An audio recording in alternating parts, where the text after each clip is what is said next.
Good evening, ladies and gentlemen. Welcome to Monday's edition of National Matters. And inform your friends that we are live on YouTube, Facebook. We are live on those platforms. And may God bless this nation. Without taking much of your time, I'm honored to be in the studio with Mr. NOEL NKHOMA, who has a lot of hats as we sit in the studio. I'll allow him to introduce himself from the other front, but let me say that from the social world is the current president for Lusaka Golf Club and is doing very well, and we are so grateful to have him. Mr. NKHOMA, please welcome to the broadcast. Good evening, viewers. Good evening, Pastor. And it's an honor to be here. And as you've rightly said, I wear so many hats. And I think I would like to probably put a rider to our conversation today. Yes, I am a bona fide committed member of the United Party for National Development, having recently aspired, though not successful, to contest on the UPND ticket as a Member of Parliament for Lwangeni constituency. Now, our conversations and discussions this evening are not basically an official position of the party that I am. Before you go to that, yes, introduce yourself to the members of Camnet TV, whether you are married or not, okay, so that I can start marketing. Okay, I'm coming to that. Yeah. I'm coming to that. So what you do and all this. Exactly. Then we'll come I'll come to that. Yeah. So the views that I will express this evening are my personal opinion. Not that of the party. No, not that of the party, but my personal opinions. And having said that, I happen to be a banker / an economist by profession, and a businessman for that matter. Married with 3 children, and fortunately all the children I think are now more or less independent. The first one being an economist, the second one an economist, and the last one a legal professional. So that is, in a nutshell, who NOEL NKHOMA is. But I'm also a practicing Christian. And I know, Pastor, you may want to interrogate this further, but I'm a Catholic. I've been a Catholic for the last 44 years. Yeah. Yes. That one, I want to get into it so much because I know that when we come to church circles, I've got a set of questions. I know. I'll leave it up to there. No, all in all, I think it's an honor to be here. I've always looked forward. And more especially, we are now living in very interesting times. When let's go back to our subject, Mr. NKHOMA. When you say you are a bona fide member of the UPND, democracy involves that you express views from different angles. Being a UPND person, how is your relationship with President Edgar Lungu? Do you love him? Do you get along? Or is an enemy? How would you describe your relationship with ECL? Well, I think my relationship with President Edgar Lungu comes from way back, and he is my leader, he's my elder brother. I hold him in high esteem, and you will, or you may wish to know that after he was elected as president to take over from President Michael Sata, I had the rare honor and privilege to be invited at State House, during which I had a conversation with him, the two of us. And during that conversation, I think I did more or less speak to him in terms of the things that I thought were very important for him to be able to pen out a legacy which will probably put him on a level where his presidency would be that which Zambians would be able to speak to in a manner that I think is expected of a former president. One of the things that I did also emphasize to President Lungu, and if he's listening, I think he will recall, is that I saw the economy as far back as 2014 taking a dip. And I remember telling the president that, Your Excellency, I think we are heading in the wrong direction where the economy is concerned. And I would like you, that you have now assumed this very important office, that you begin to take actions in terms of trying to get the economy on track. And I have been a vehement critic of the insatiable appetite by government to contract debt. And you will also recall, Pastor, that I'm on record to have spoken out on the impending consequences going forward in the future, which were likely to befall our country should we continue the trajectory that PF had taken us. And what has happened and what I spoke to President Edgar Lungu is what has manifested in the economy today. So I spoke like a prophet.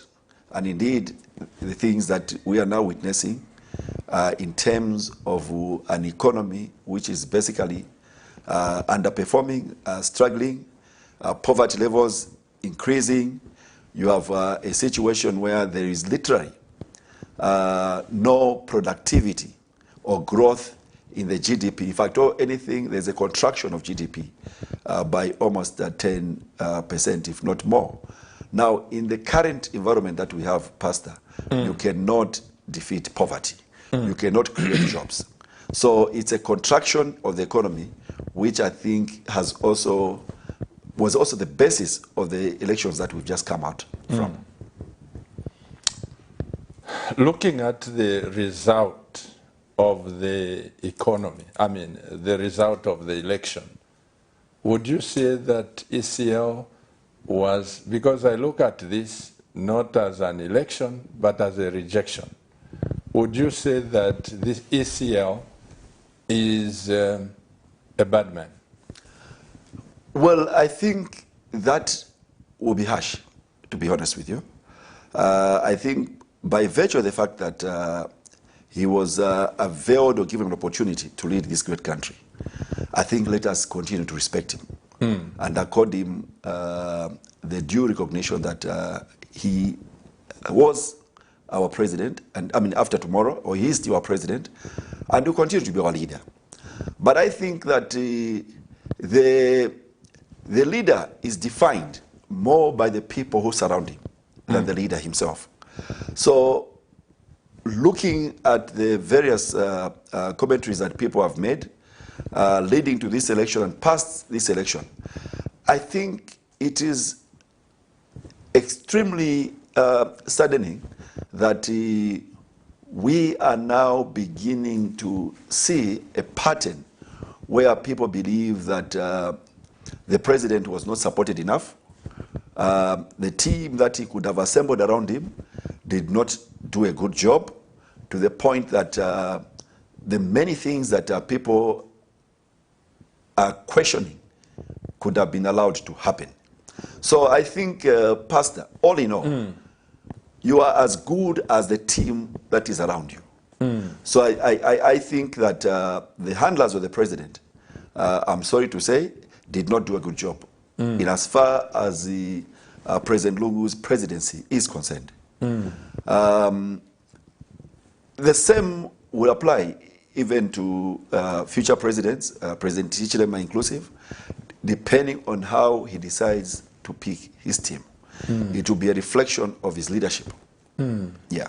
So I feel saddened that, yes, we do admit that there can be an electoral defeat, but an electoral defeat to the magnitude that we saw in this election comes only closer to 1991, because I think you will recall that President Chiluba won a landslide with 71%, if my memory serves me right. And from what we are getting, although I have not seen the official results published by the ECZ, I think it's somewhere around 60%. So it was a referendum on many things that I think went wrong in the country. I was just asking the ECZ person that the statistics also show that SATA's election was just of its kind. Yeah. Where he was not even assisted by the alliance. One man show, he brings the sitting government down by a wider margin, which was not disputed. And I think that that election, people should not forget about the history of President Sata and how far he came. But that said, Mr. NKHOMA, I've been a pastor since 1982, and I'm sure there was a time when we met in England. You were doing your master's. That's right. That's right, Pastor. Yes. In England, you were doing your master's. Which Yes. year was that? That was 19. That was after President Manaus. I think he assumed the presidency. 2000. No, way back before. That was 1991, 1993. That was my undergraduate program. Oh, you were doing your undergraduate. Masters was after 2000. Yes. Yeah, no, that was the when before Manaus. Yes, yes. That was 1991 after Chiluba's presidency. Correct. Presidency, Correct. yes. Yeah. That's right. Now, looking at President, I want you to help me as an economist. Yes, yes. Now becoming a serious politician. So even next time we are playing golf, I'll be very careful on what to say. Looking at President Chiluba, when he came on the platform, Yes. the jubilation, the thunderous welcome, Yeah. the nation looked to him as a Messiah. And when you look at the Bible clearly says there is nothing new that is under the sun. I want to make the comparison of President HH and President Chiluba, including Sata, though he didn't finish his term. May he so rest in peace. But the thunderous jubilation that went through the country of Zambia and the cabinet that he picked, very highly qualified and competent people. What went wrong? Now you've mentioned two different presidents. I want to go to President Chiluba. Because there I want to make a comparison. With, yeah. Excellent. I think, Pastor, what we saw in President Chiluba, again, was a referendum. Number one, on the economy.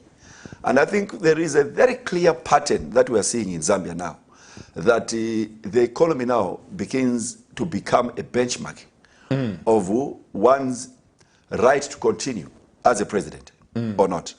Now, this was not the case with President Rupia Banda. I think we can not ignore that fact. But let me just come to President Chiluba.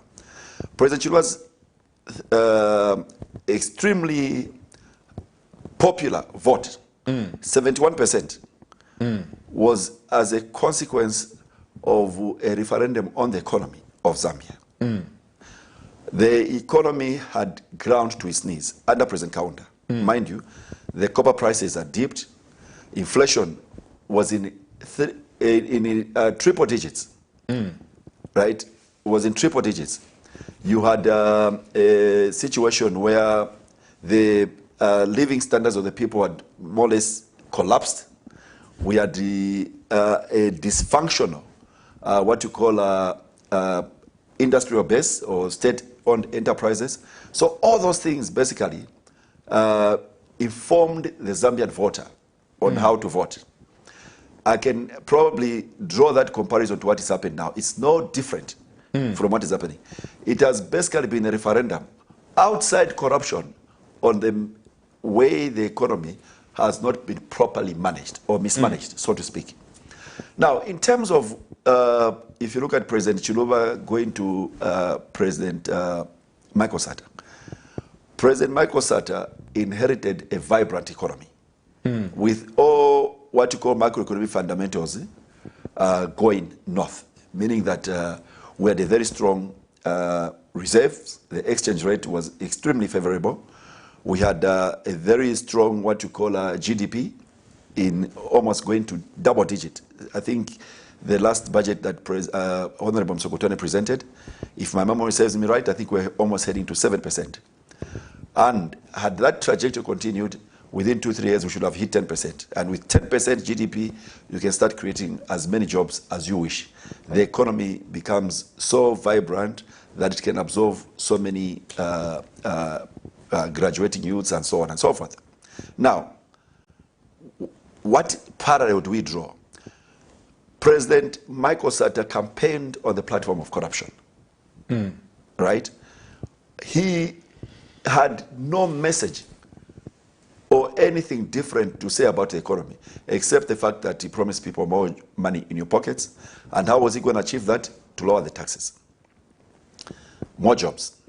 Now, to the unsuspecting voter, that basically appealed to their decision on how to vote, and they voted for Sata. But speaking as an economist, that basically was not attainable in terms of what President Sata, may so rest in peace, had promised.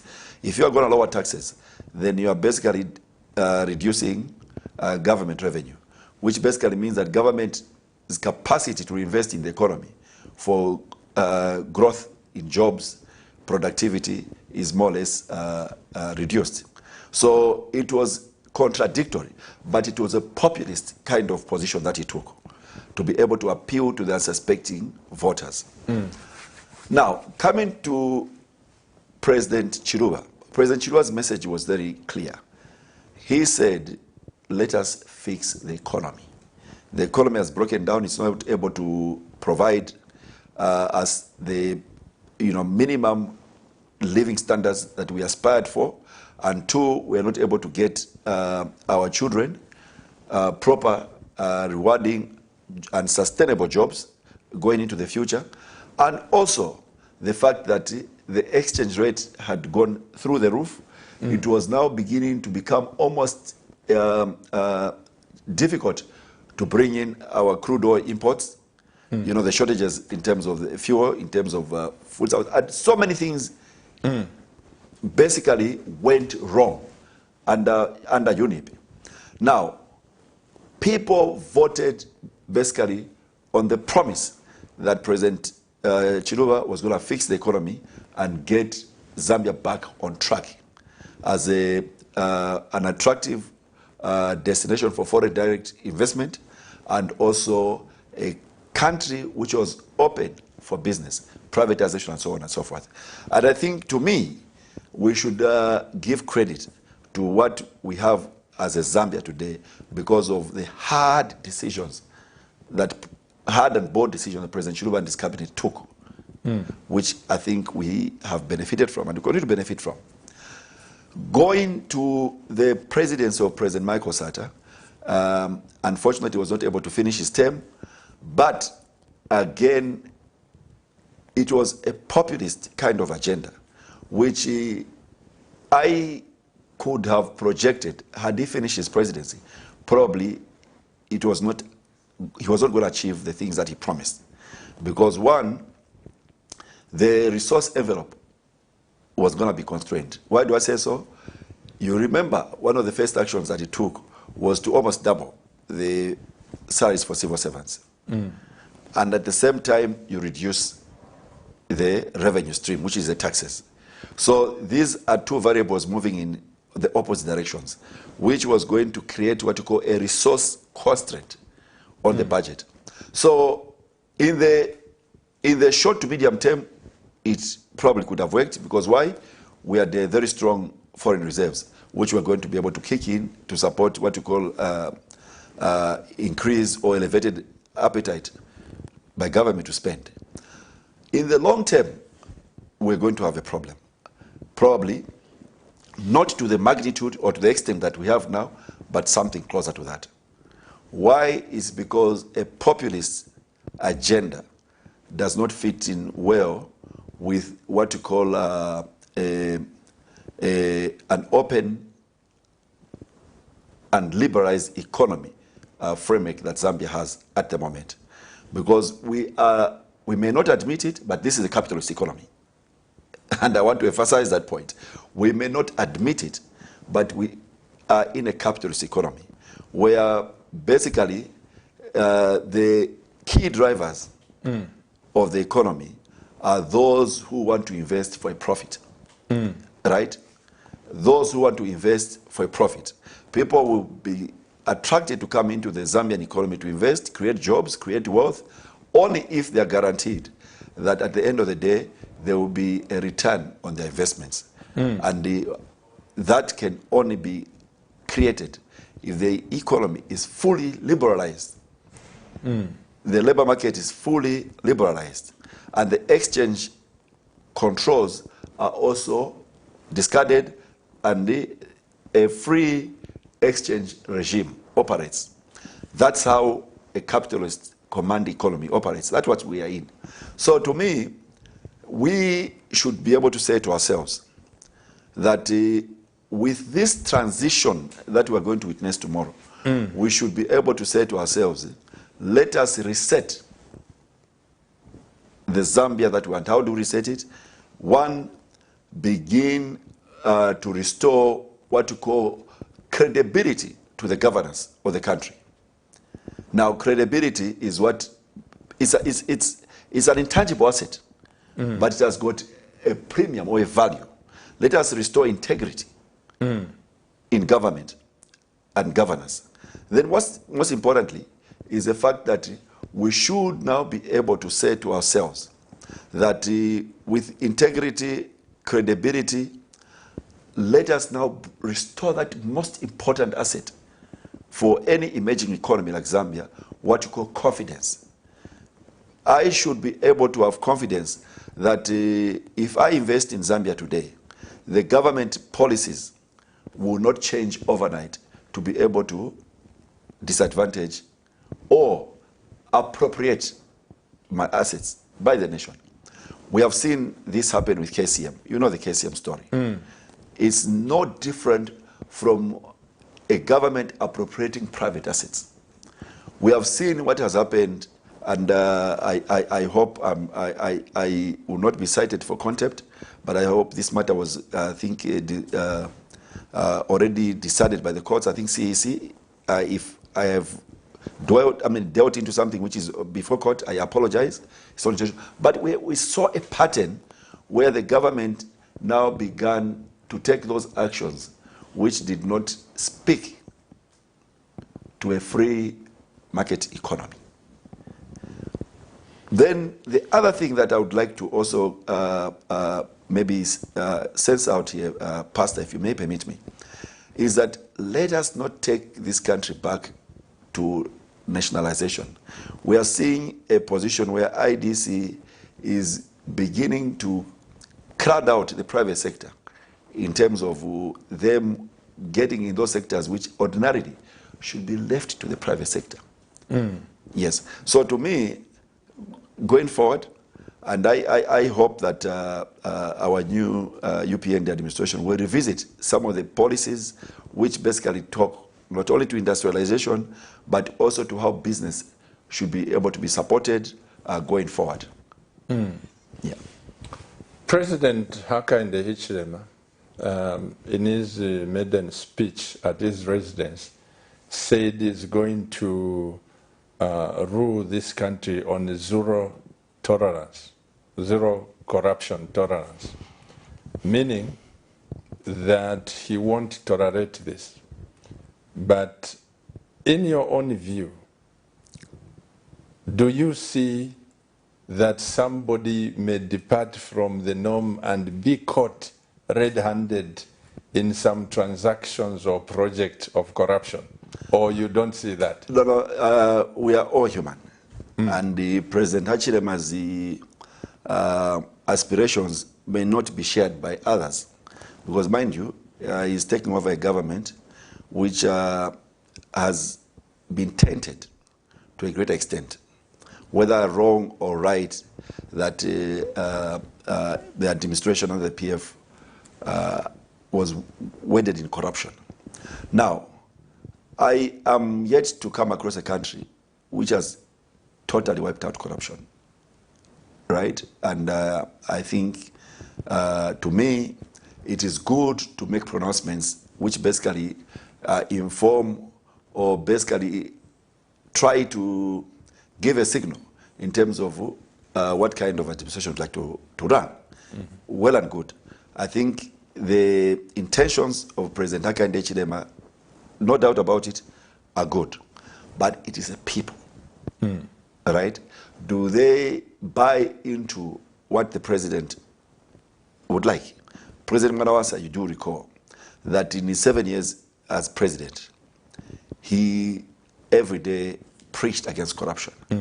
But still many other people were caught with their fingers in the soup or in the tea. Why? It's because corruption can be drastically reduced. But in terms of elimination, it will take time. It will take time. And Pastor, why I say so? I say so on the strong conviction that we have, as a country, an opportunity now to say, here's a leader who wants to eradicate corruption. Let us all support him to be able to strongly push that agenda. But again, in every setup, there are likely to be bad eggs who may not toe the line and will be found wanting. But the good thing is that we are getting this message very strongly from the top, which I think was lacking in the previous administration. And I think President Hakainde Hichilema has demonstrated that he wants to achieve that. And how does he done that? He has engaged with what you call the state law enforcement agencies.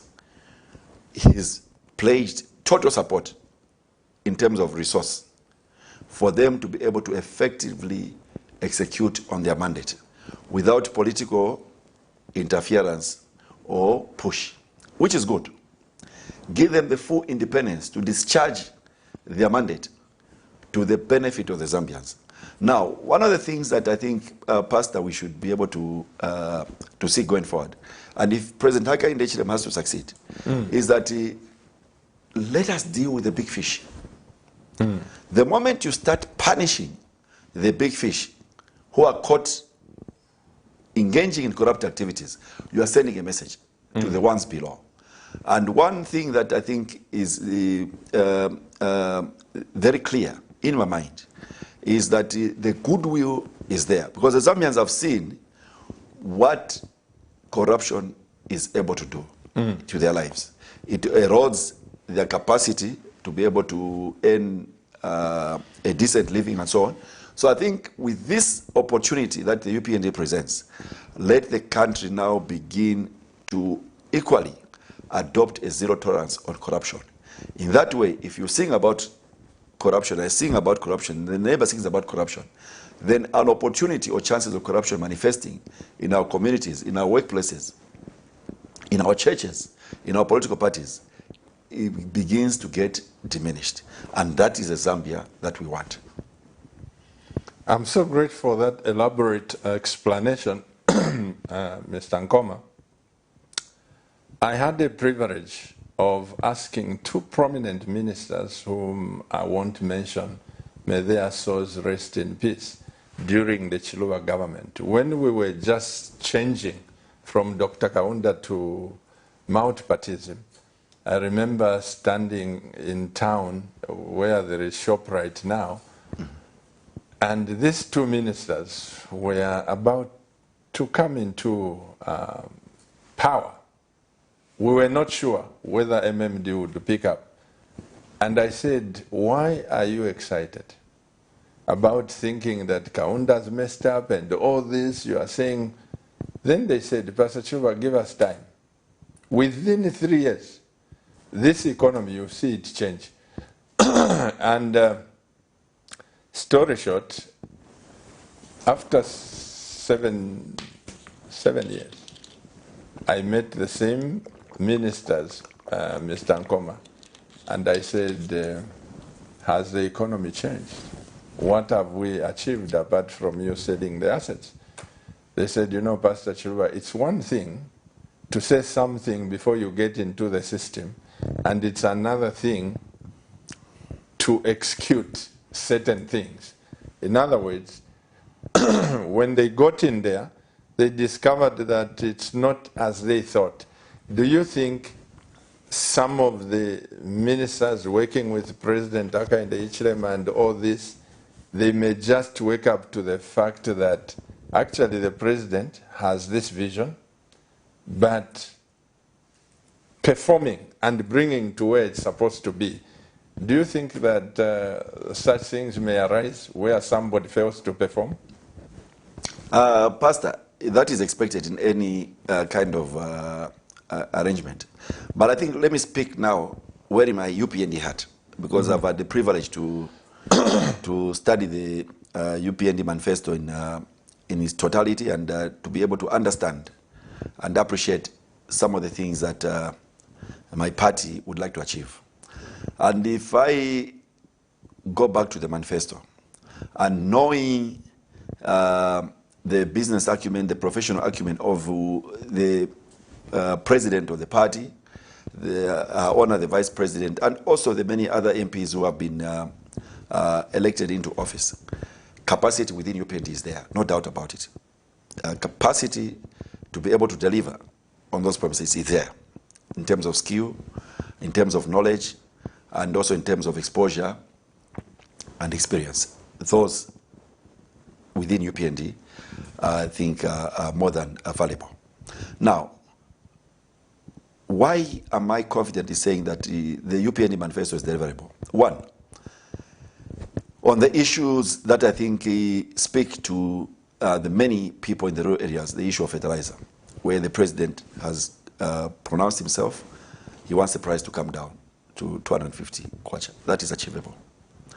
He's talked about stabilizing the economy, getting it back on a growth trajectory. We have been hit by COVID, which I think compounded the state that we were in before the COVID pandemic. We are now, I think, seeing a global transition out of COVID. We should, Pastor, be able to see the GDP coming out of negative, going back into positive. Three, there is already a pronouncement from the global mining houses that they would like to relook at Zambia. They would like to reinvest. I think one of the mining houses has talked about embarking on a $2 billion reinvestment into their assets in Zambia. That alone speaks to what? It speaks to job creation. It speaks to increased taxability on the mining side to be able to support government revenue. Most importantly, it also projects Zambia in good light in the foreign, I think, capital markets and so on. Now, we have got so many things, I think, which need to be fixed. But you just need the right leadership in place. And secondly, you need the right skill set and commitment to be able to deliver. So it won't happen in 1 year. Like 90 days, which PF used to talk about, it won't happen in 2 years.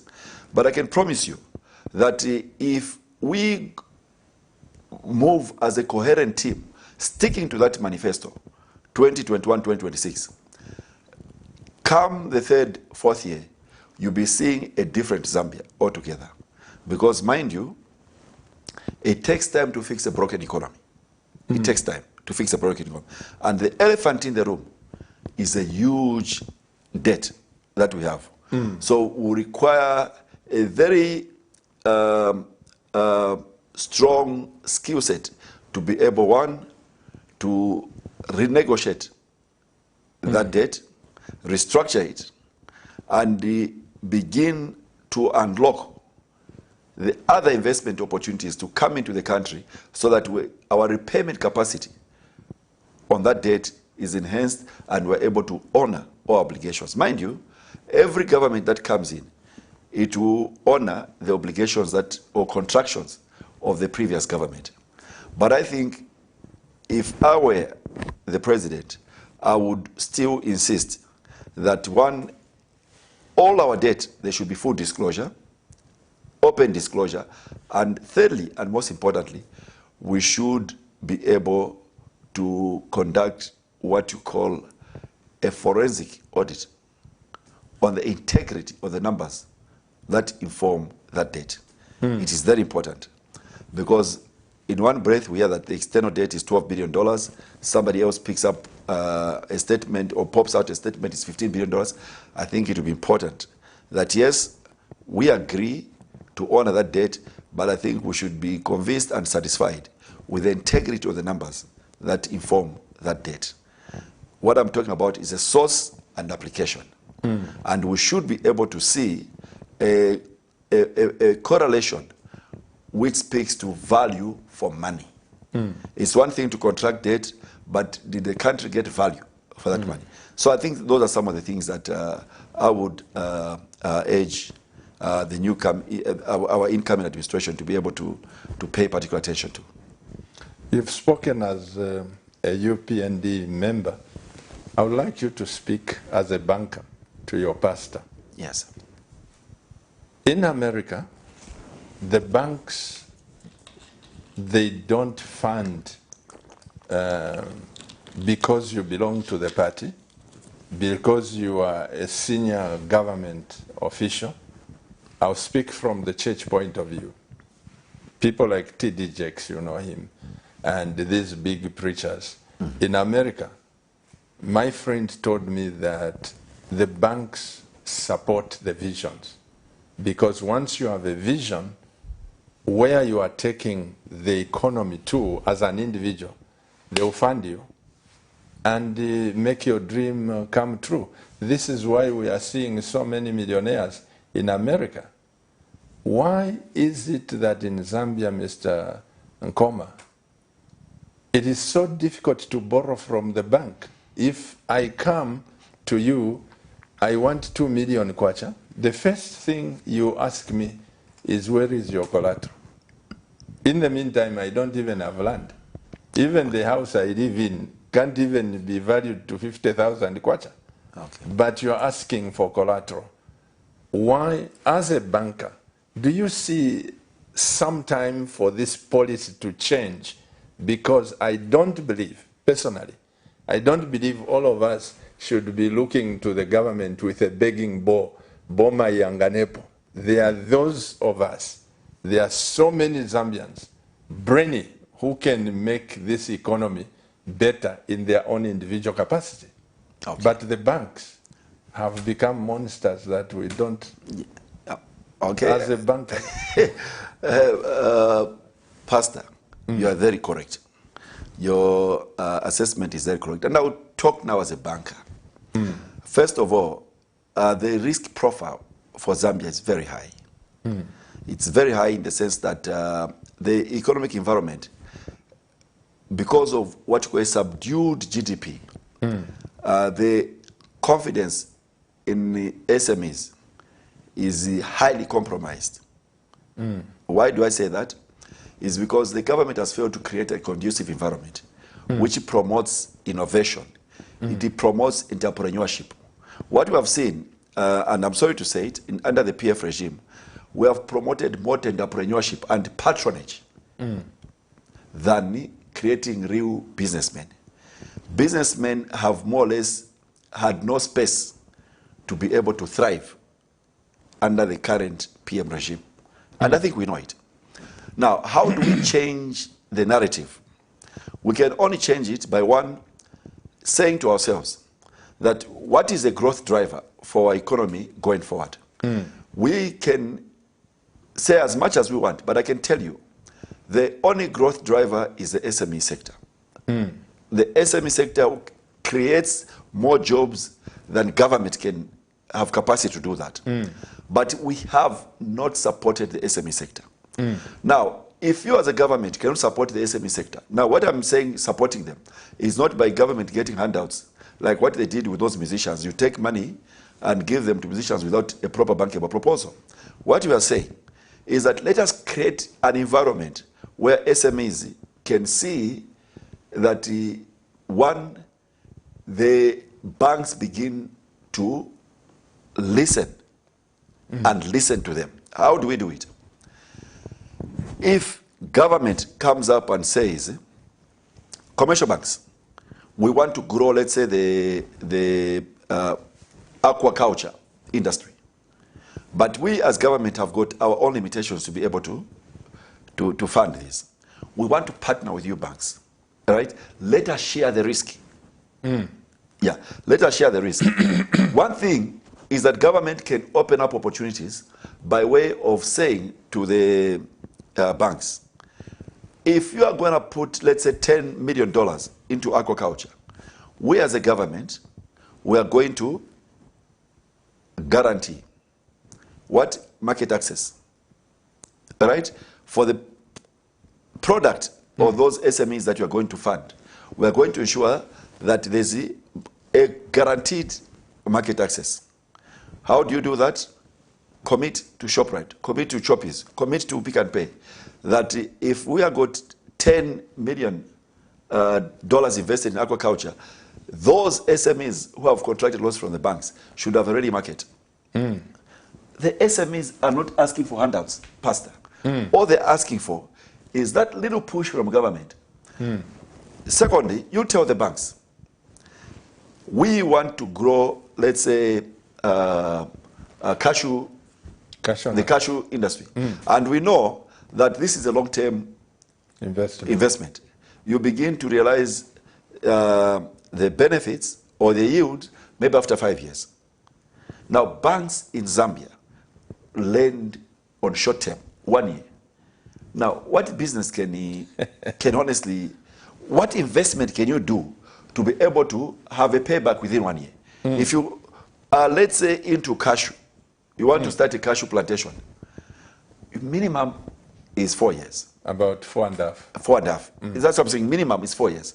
So, but government should be able to say, lend Pastor Chiluba $500,000. We shall make sure that there's a market for his cashew nut, right? Whether locally or abroad. But we shall guarantee his loan, right? If in 4 years, with proper agro extension support services and so on, we will ensure that he repays that loan. President Mugabe, may so rest in peace, did that. That's how Zimbabwe was able to produce millionaires in the shortest possible time than Zambia. So we have a government which is not present to support the SMEs. It's not. What we have as government is to encourage what you call consumer borrowing. Government would rather tell you, you are a civil servant, go and get a loan from that financial institution, we shall guarantee by way of remitting your installment to that financial institution. That's consumption. They're telling you to go and borrow to spend on buying a car, buying furniture, and so on and so forth. What you should be saying is that let us promote entrepreneurship, real entrepreneurship. The model of which Singapore took, the model which Japan took, and what have we seen? Korea took. This company, which we are now talking about, Samsung, it was a small company which was started in a backyard. But now it's a global enterprise. So today I was having a conversation with my friend, the CEO for ETG, you know, the ETG group. They're into agriculture in a very big way. I was shocked that he was telling me that they have supported farmers in Eastern Province to begin to grow cashew nuts. And their investment is $15 million. You can imagine. That is massive. And when I asked him, I said, then how are your projections going forward? He says, in 5 years' time, we should be able to realize $60 million from that investment, which are going to pay to those farmers. Those farmers will be worth $60 million. Now you can imagine, Pastor, $60 million paid out in Eastern Province. You replicate that in other provinces. That's how you create wealth. And Pastor, I keep on saying this, and I will emphasize it again. We cannot share poverty. We can only share wealth. So government should be able to take a deliberate policy and say, we want to transform the Ministry of Commerce, Trade and Industry to be able to be a ministry of SME and enterprise. In that way, the emphasis and focus should shift to SME and enterprise. That is how you're going to see growth. Because mind you, SMEs are one of the biggest employment generators, like what I've said. So we have to have a rethink in terms of our SME strategy going forward. You know, Mr. NKHOMA, I'm so troubled. You know, NKHOMA TV has this farming program going on for 2 years now. Yeah.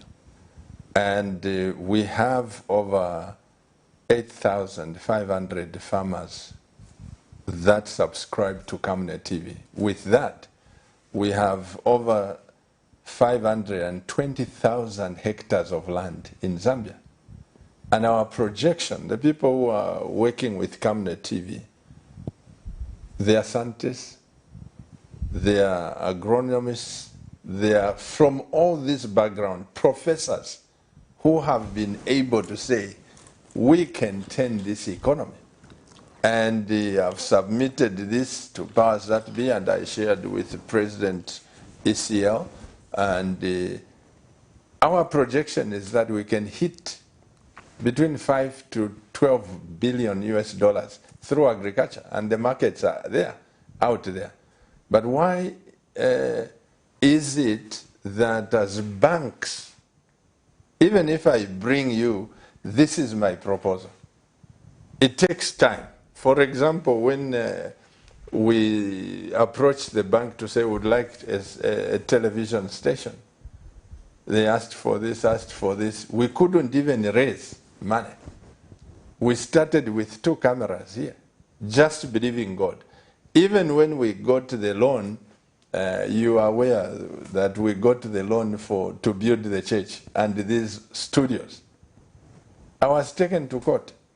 Just under 2-3 years, they were almost repossessing this church and the whole 10 acres where this church is built, for failure to pay back their loan.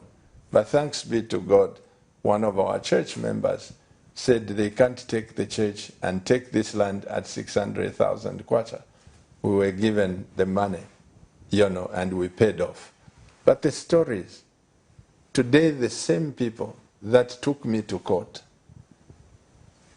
because I could not service the loan, they are some of my clients and they watch NKHOMA TV passionately. But this is a dream, which if you empower Mr. NKHOMA, you are in the bank, you fund me, you understand, because you study all the business proposals.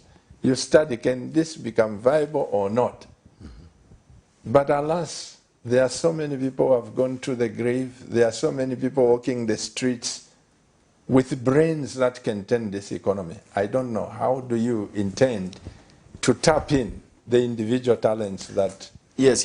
Pastor, again, I'll say it. We have a problem within, I think, ourselves as bankers, because what the colonial masters left and we inherited, we have continued that tradition, where we are financing for collateral, not financing for ideas for innovation.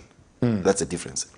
Because if you are financing for ideas targeted to achieve a certain kind of growth in a particular enterprise, then you will depart from the traditional model of financing, that is collateral, to push paperwork towards the realization of that idea, right? So what am I saying, Pastor? What I'm saying is that if you approach me, right, first of all, I should not profile you as a potential risk. I should be able to say, this is a greenfield enterprise, and my role is not to find reasons why you should fail to pay. I should now begin to take away my specs as a banker, but as a businessman, to be able to say, how do I ensure that this enterprise does not fail, right? You should proffer solutions to your clients. Then you, as a banker, begin to become part of the problem. Yeah. That is a problem with our traditional banking setup.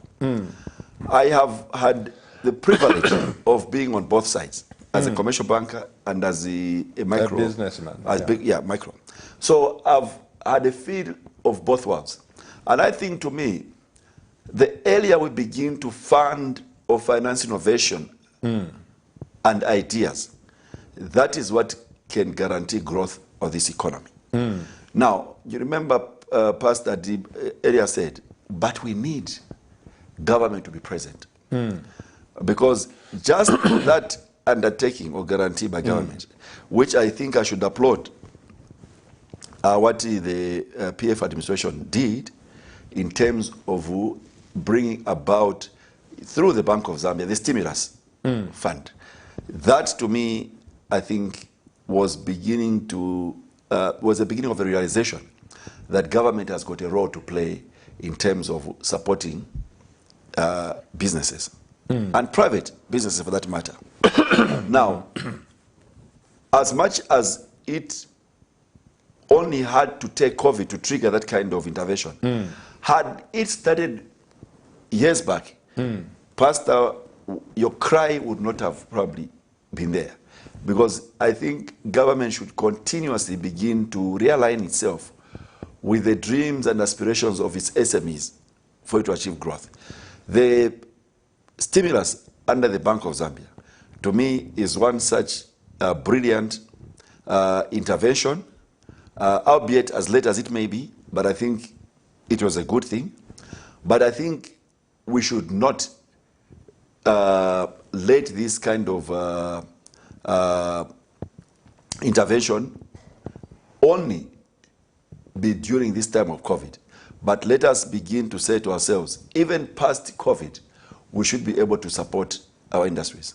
And Pastor, had you probably been a beneficiary of this kind of support, not necessarily the stimulus, but just the government backing on paper, without government necessarily releasing money, this could have grown into probably a bigger than ZNBC station.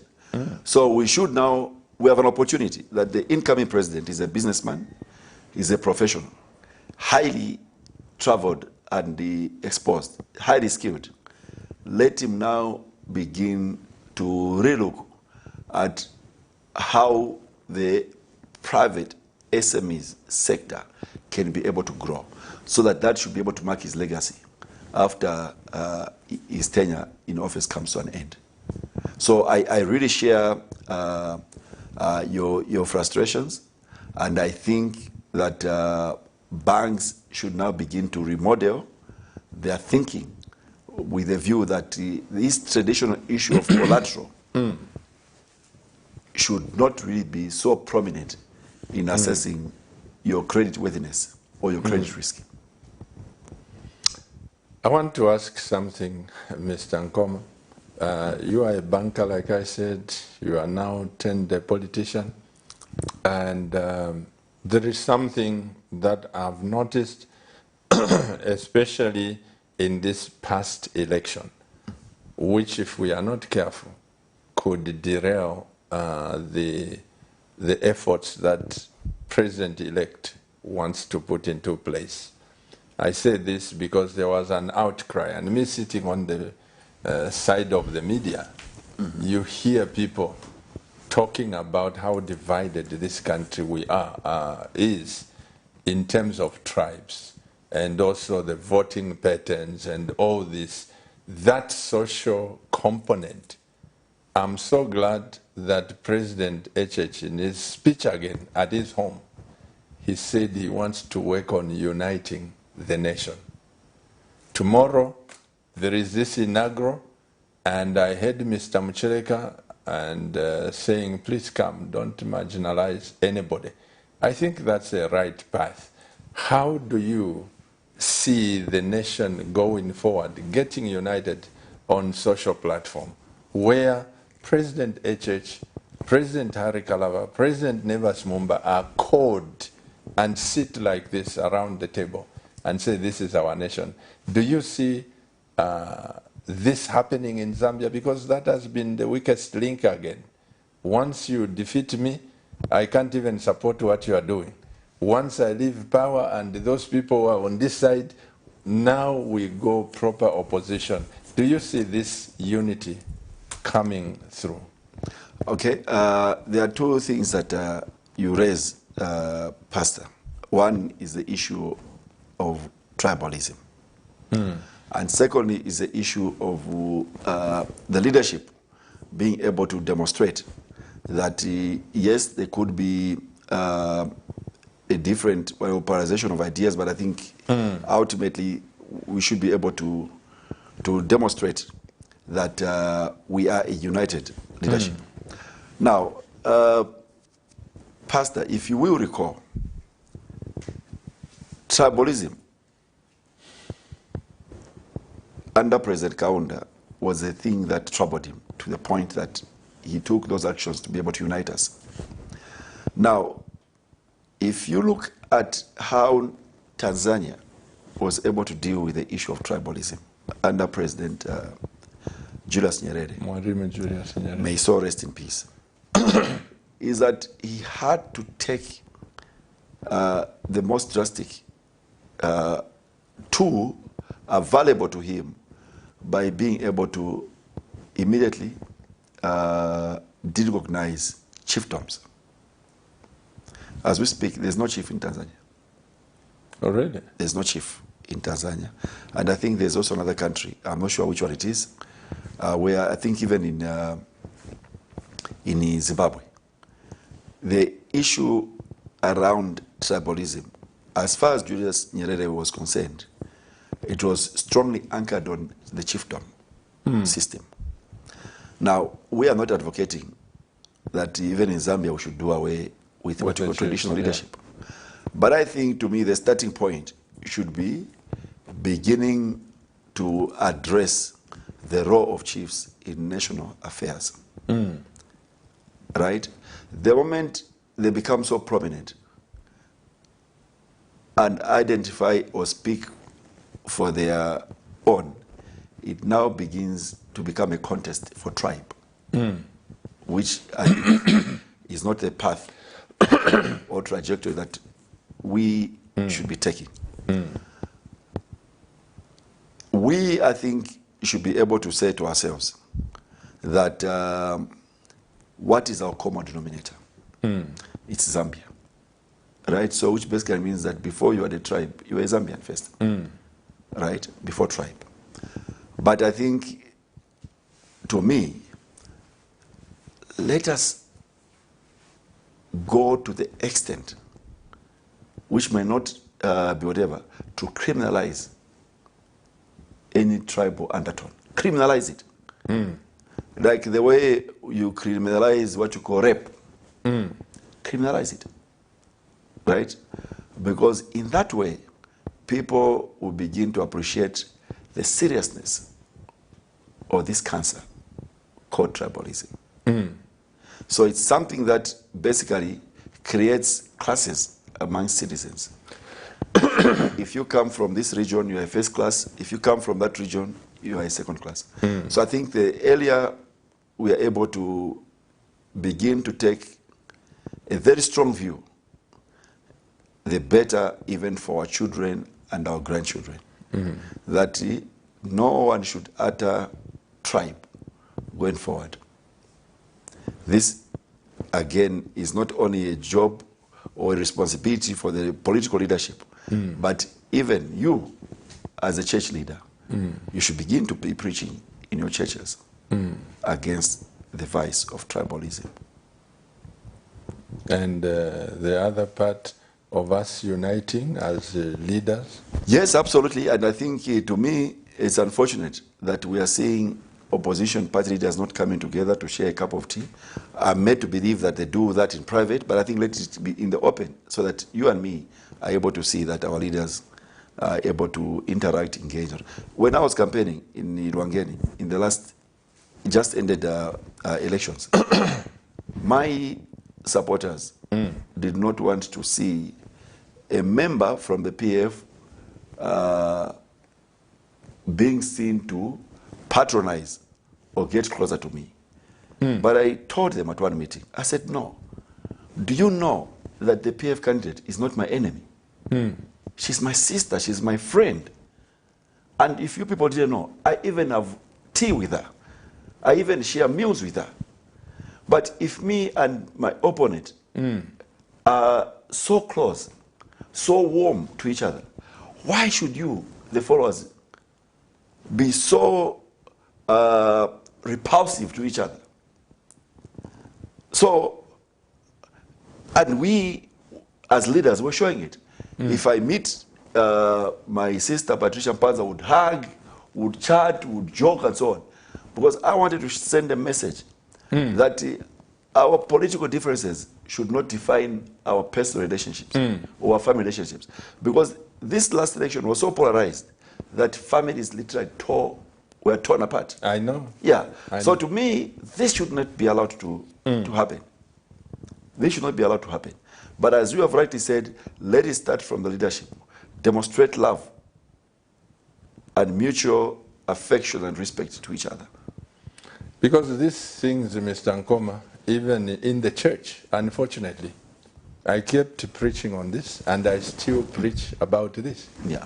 You find the bishops and the pastors saying, I'm a Christian for Lungu, I'm a Christian for HH, which I find to be absurd. Because for me, the position I've taken from way back, this is why even you find that the UPND was coming here to make the adverts and everything, because I look at HH to be my church member. Absolutely. I look at President ECL to be my church member. So for me to bring a wager between the two, it's ungodly. As a pastor, I should not take sides, whether you come from the north or the south. I look at you, Mr. NKHOMA, when I'm at the golf club, you are my president. But over and above, I look at you as a church member. Absolutely. Whether you belong to this, you belong to that. But even us, as a church, as church leaders, we've contributed to such partisan politics. And also the chiefs, as you are talking about. So those things, I think they must be dealt with. Yes, and I think to me, President HH has an opportunity now to deal with this matter so decisively. Because he has actually been ridiculed over time to the point that he has been demonized because of what tribe he is. Now, as a person who has experienced the pain, the anger, and the torture of being a tribe that he is, it makes him and puts him in a better position to be able to address this matter. And to me, the starting point should be the traditional leadership. There have been, in this last election, I don't want to mention names, but there are some prominent traditional leaders who have been extremely divisive and toxic. To the point that they have not only confused their subjects, but also been able to draw anger and hate towards a certain club or association or political party, where coming from an aspiring candidate, I know precisely what I'm talking about. So, to me, by virtue of being associated with a person that they did not like, I also was viewed or seen in that light as a person who was not deserving of leadership or political office. So it's something that we should now say, never ever in the history of this country should one be defined by where they come from, whatever the parents come from, and so on. Because most of these people who are labeled, this one is this tribe, that one is that tribe, if you ask the same people that they are labeling, probably they've never even been to their villages. So it's alien to them to be told that you are from whatever. They have grown up in town, born in town, they've never been to their villages. So I think let us begin to say to ourselves, we're just one big family. You know, Mr. NKHOMA, I would appreciate that if you people can push something, because it hurts me. I'll tell you something. In our golfing fraternity, you meet different people. And I've said this to close friends. You know, I lined up the interviews. President HH accepted graciously because we come a long way with him. And the next person was supposed to be, in fact, I was supposed to start with President Shimbakambwili of the NDC then, before he left, then HH, then President ECL. I'd put that program into place. President Shimbakambwili had a funeral, and so President Hakainde graciously accepted. And all those questions that I asked him, some of them, and this is where I want to warn President HH, I want to warn everyone in leadership, Mr. NKHOMA. When somebody comes close to you, don't think they all love you. Most of the questions that I asked him, some of them were questions that the UPND people who are close to him failed to ask him. But because God has given me with grace, I don't like going behind. I asked him the questions. And I also asked him about, are you a Satanist? You remember that? Yes, yes. People yes. say you are a Satanist. Church people talk. I've never had the time to sit down with him. But what people do not know, that just after President Mwanawasa died, I asked President Sata to say, sir, can you work with President HH? Before Basanjo even met them, way back before we even buried President Mwanawasa, may he so rest in peace. And he said, Pastor, that would be wonderful for the unity of the nation.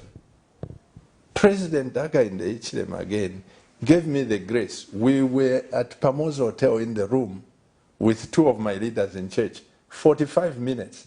I was just asking him to say, can you consider working with this man? And we had a wonderful relationship. But the moment I interviewed President HH, as a friend and whatever, hey, Mr. NKHOMA, I was insulted on social media, including people insulting my late mother and my late father. I said, I'm not going to subject myself to this. It was enough. And 4 days, 5 days after, President HH called me, I called him, over the same things and the things that started going on. But what I'm saying, Mr. NKHOMA, I like your thought. If these things can be criminalized, we are not going to go where we are going.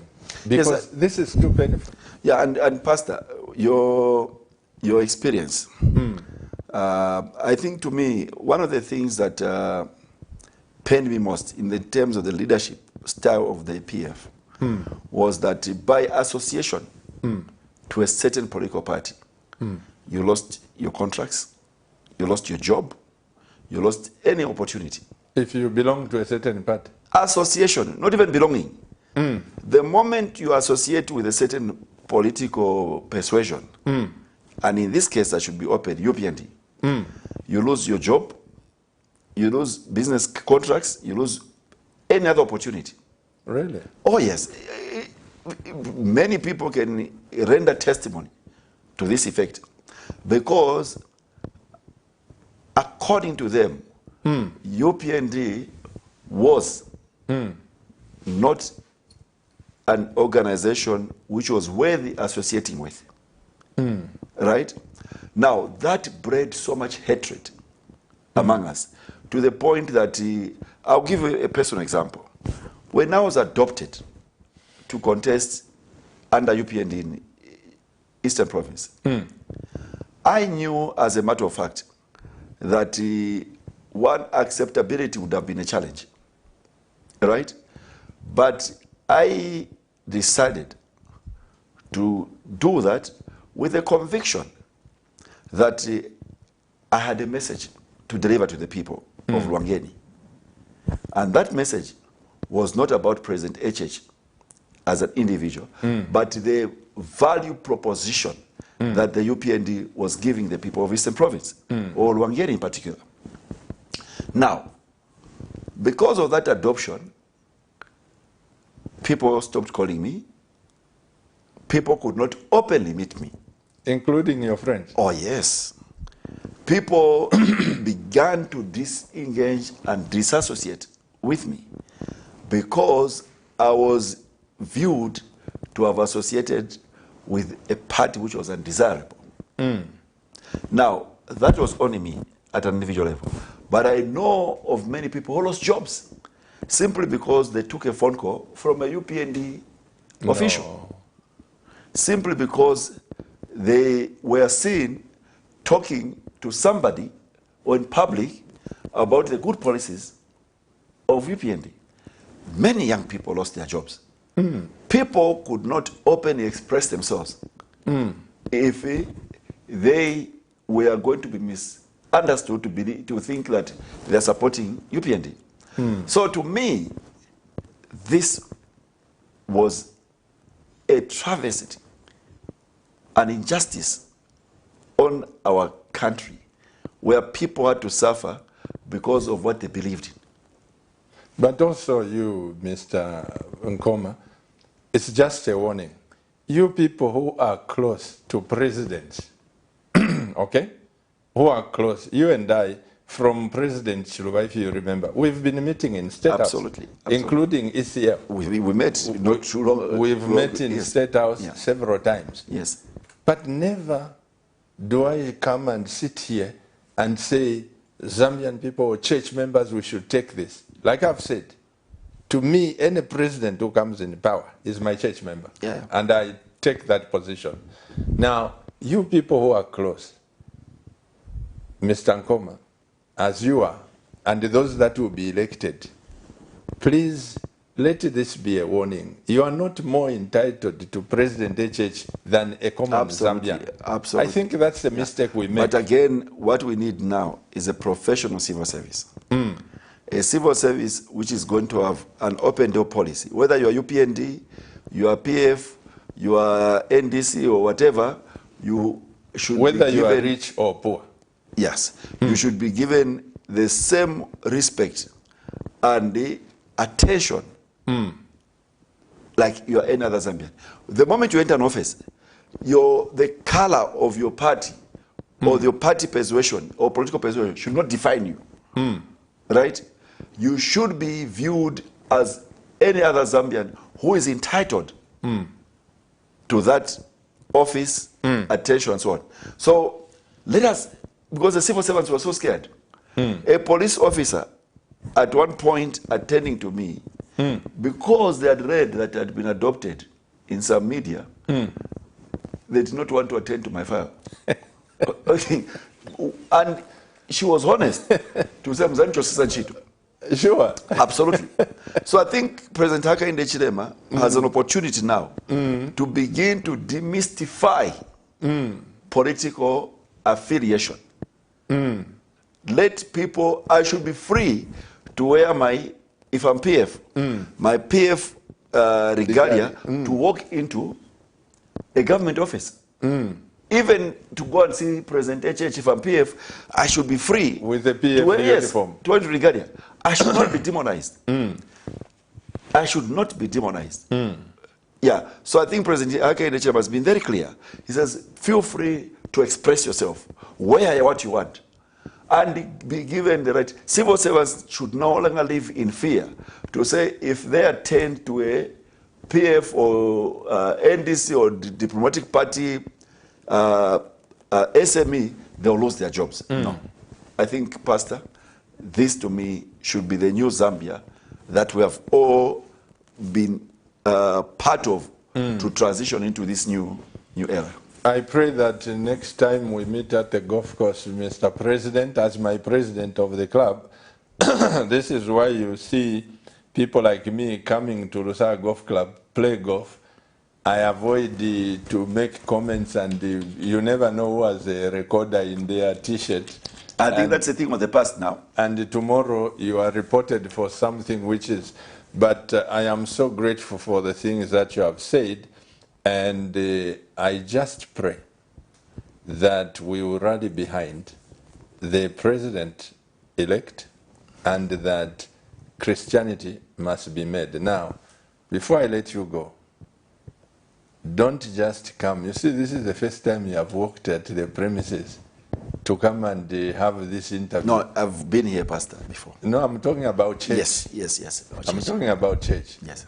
That aside from this media, you should come to church. Definitely. Not as a Luangeni member of parliament.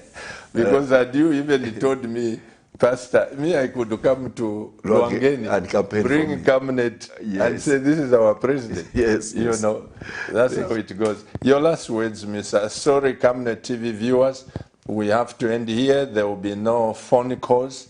Mr. NKHOMA has got also some engagements. And you know, our TV crew will be at the stadium quite early, so we apologize for not taking your phone calls. Your last message to the people of Zambia. Yeah, I think to the people of Zambia, we've got an opportunity now to not only rewrite our history, but also redefine ourselves, who we are, and what our aspirations are. So I think, to me, let us begin to treat each other with the utmost respect, knowing very well that we are all entitled to this cake called Zambia. President HH has made it very clear he would want to achieve so much in terms of availing free education to our children, in terms of making sure that the farmers are getting the benefit of low-cost fertilizer, to also ensure that we create more jobs and opportunities for our children.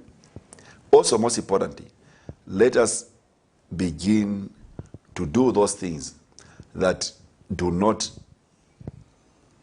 speak to a nation which is corrupt, but a nation which is corrupt-free. Zero tolerance. And I think, to me, unity of purpose is what is going to get us to the promised land that we want. So, Pastor, I think with those remarks, I can only thank you for this opportunity, and I look forward to this station to not only grow, but also continue to reach out in terms of